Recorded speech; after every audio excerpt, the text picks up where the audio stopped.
diorang pergi ni, Sab? Entahlah. Kawan-kawan lah. Alah. Hai kawan, selamat kembali. Terima kasih kerana setia dengan Kids on 2. Ya, segmen kali ini melibatkan sains dan sejarah. Eksperimen hari ini bertajuk Apakah yang menyebabkan api terpadam? Ya, jadi tanpa membuang masa, jom kita saksikan Kenali at Kids on 2. Saksikan.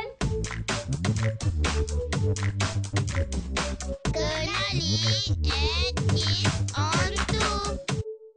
Hai adik-adik, sekali lagi bersama kami dalam segmen Kenali at Kids on 2. Bersama saya, Pakar Sains Atta. Saya pakar sejarah Sanjay. Api! Bomba!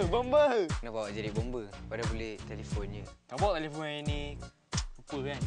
Kenapa nak api ni, Atta? Pada minggu ni, Abang Atta nak bincangkan dengan adik mengenai api. Awak tahu apa-apa maklumat yang boleh dikongsi dengan adik-adik rumah? Okeylah, api ni mula digunakan pada zaman dahulu lagi untuk menghalau bintang buas dan juga memanaskan badan. Oh, saya ingat untuk masak je.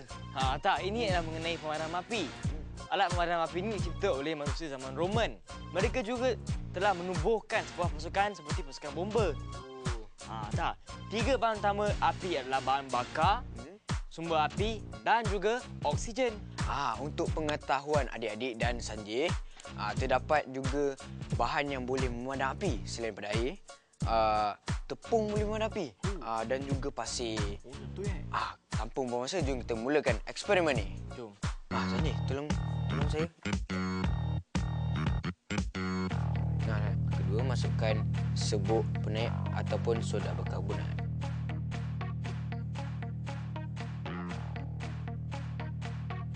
Sedikit air masuk dalam, sedikit sebenarnya Abang tak masukkan suka.